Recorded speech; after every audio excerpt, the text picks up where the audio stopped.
Hello everyone, welcome to the coding Gyan channel. आज के इस लेक्चर में हम सी प्लस प्लस के ऑपरेटर्स के बारे में बात करेंगे। यहाँ पे पहला ऑपरेटर्स का टाइप हमारे पास है arithmetic operators. Arithmetic operators are used to perform the basic arithmetic operations such as addition, subtraction, multiplication and division. इन चारों ऑपरेटर्स से तो हम वाकिफ हैं। हमारे पास ये नया ऑपरेटर्स है जिसे हम मॉड्यूल ऑपरेटर कहते हैं। इसके बारे में हम वीएस कोड पे बड़ी आसानी से समझ पाएंगे। यहाँ पे दो इंटीजर की हेल्प से सारे अरिथमेटिक ऑपरेशंस यहाँ पे कोड किए गए हैं।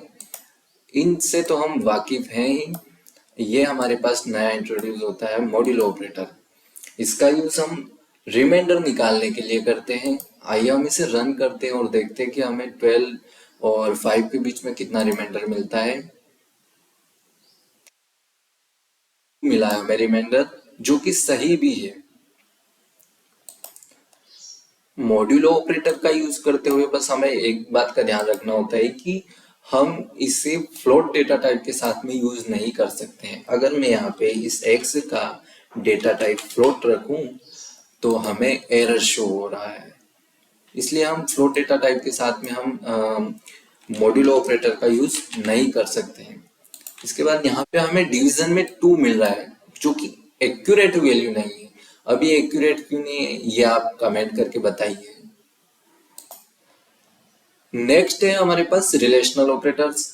इसका यूज हम दो ऑपरेंड्स को कंपेयर या दो वैल्यू को कंपेयर करने के लिए करते हैं। यहाँ पे हमारे पास 6 रिलेशनल ऑपरेटर्स हैं।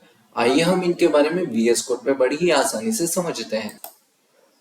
फ्रेंड्स, यहाँ पे दो इंटीजर की मदद से हम रिलेशनल ऑपरेटर्स के बारे में समझेंगे। पहले हम देखते हैं लेस देन ऑपरेटर के बारे में। तो हम x is less than y को चेक करेंगे कि क्या x हमारा लेस देन है y से। बाइनरी ऑपरेशंस में क्या होता है कि 0 को फॉल्स माना जाता है और 1 को ट्रू माना जाता है। तो अगर हमारी ये कंडीशन फॉल्स होगी या हमारा ये रिलेशन फॉल्स होगा तो हमें 0 मिलेगा। हम चेक करते हैं।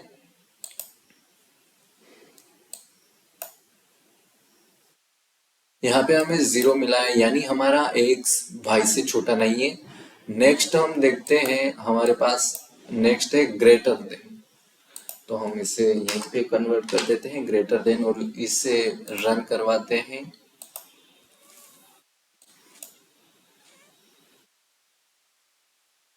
यहाँ पे हमें ट्रू यानी 1 मिला है, यानी ये हमारी कंडीशन ट्रू है। नेक्स्ट है हमारे पास लेस देन इक्वल टू।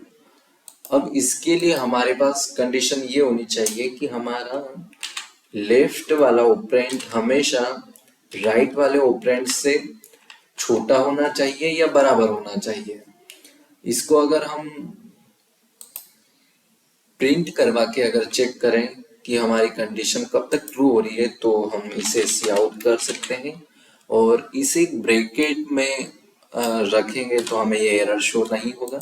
यहाँ पे हमें 0 मिल रहा है, यानी ये हमारा रिलेशन सही नहीं है, क्योंकि हमारा x की वैल्यू ना तो y से छोटी है यानी 5 से छोटी है, ना 5 के बराबर है। अगर हम इस x की वैल्यू को 12 से 1 कर देंगे तो हमें यहाँ पे 1 आउटपुट मिलेगा।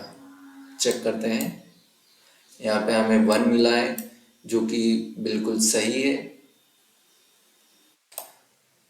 अगर हम इस x की वैल्यू 5 भी रखेंगे तब भी हमारा आउटपुट 1 आएगा। 1 यानी अब भी हमारा ऑपरेटर बिल्कुल सही है या हमारे ऑपरेंड्स सही जगह पे लगे हैं। नेक्स्ट हमारे पास है ग्रेटर देन इक्वल टू। इसमें हमेशा हमारी लेफ्ट वाली वैल्यू या लेफ्ट वाला ऑपरेंड हमेशा बड़ा या बराबर होना चाहिए राइट वाले के। अगर इसे भी हम प्रिंट करवा के देखें तो हम लेस देन इक्वल टू को जैसे हमने प्रिंट करवाया था वैसे हम इसको प्रिंट करवा सकते हैं। नेक्स्ट हमारा है equal to, is equal to. अब कोडिंग में अगर बात करें हम कि x को हम फाइव वैल्यू से कंपेयर करें तो हमें कंपैरिजन के लिए यहाँ पे डबल असाइनमेंट ऑपरेटर का यूज करना पड़ेगा। अगर हम सिंगल ऑपरेटर का यूज करेंगे या सिंगल इक्वल ऑपरेटर का यूज करेंगे तो ये फाइव वैल्यू इस वेरिएबल को असाइन हो जाएगी। कोडिंग में हम इसे असाइनमेंट ऑपरेटर कहते हैं। अगर हमें किसी वैल्यू को कंपेयर करना है तो हम इस प्रकार से कंपेयर कर सकते हैं, इज इक्वल टू। नेक्स्ट हमारा है नॉट इक्वल टू। अगर नॉट इक्वल टू को हम देखें सी आउट करवा के कि cout x is not equal to y, यानी हम इनके बीच का रिलेशन देखें कि क्या ये रिलेशन हमारा ट्रू है, क्या एक्स हमारा वाई के बराबर नहीं है। अगर ये रिलेशन हमारा ट्रू होता है तो हमें आउटपुट में 1 मिलेगा। बिल्कुल, हमें यहाँ पे 1 मिल चुका है। ये होते हैं हमारे रिलेशनल ऑपरेटर्स। आइए हम पढ़ते हैं अगले ऑपरेटर्स के बारे में। नेक्स्ट है हमारे पास लॉजिकल ऑपरेटर। ऐसी सिंगल एक्सप्रेशन जिसमें कम से कम 2 या 2 से अधिक रिलेशनल एक्सप्रेशन हो, वहां पे हम लॉजिकल ऑपरेटर्स का यूज कर सकते हैं। चलिए हम VS कोड पे से ट्राई करते हैं। लॉजिकल ऑपरेटर्स के बारे में हम 3 इंटीजर की मदद से बड़ी आसानी से समझ पाएंगे। यहाँ पे हम एक इफ कंडीशन लेते हैं जिसमें पहला x is greater than y, ये रिलेशन लगाते हैं, देन एंड ऑपरेटर का यूज करते हैं। उसके बाद हम ये चेक करते हैं कि क्या z भी हमारा ग्रेटर देन y है। तो अगर ये चीज ट्रू होती है तो आप रन कर दीजिए ऑपरेटर यूज्ड, एनडीएल लगा देते हैं। हम देखते हैं कि क्या एंड ऑपरेटर यूज हो रहा है।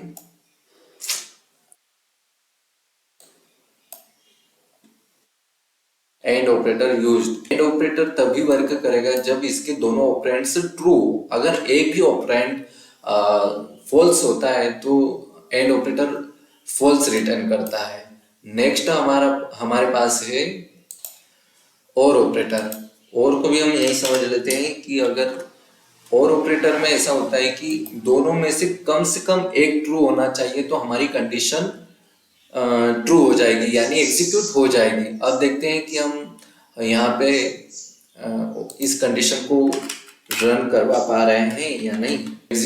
दोनों ट्रू है तब भी हमें आउटपुट मिल जाएगा, पर दोनों फॉल्स है तो हमें आउटपुट फॉल्स मिलेगा, यानी ये ऑपरेटर वर्क नहीं करेगा। और यहाँ पे अगला हमारे पास है नोट। नोट को हम ऐसे डिनोट करते हैं और एक कंडीशन देते हैं कि x is less than y। अगर ऐसा होता है तो आप ऑपरेटर यूज्ड प्रिंट कर दीजिए। अब इसमें क्या होगा कि x is less than y, चूंकि यहाँ पे हमारे पास वैल्यू के हिसाब से हम देख सकते हैं कि ये कंडीशन तो फॉल्स होनी, यानी यहाँ से हमें 0 मिलना है। पर ये नोट ऑपरेटर जहां यूज होता है वो वैल्यू को चेंज कर देता है, यानी 0 को 1 में कन्वर्ट कर देता है, यानी फॉल्स को ट्रू में कन्वर्ट कर देता है और ट्रू को फॉल्स में कन्वर्ट कर देता है। तो देखिए अब ये हमारी एक्सप्रेशन एग्जीक्यूट हो जाएगी। इसे हम रन करते हैं। Note operator used.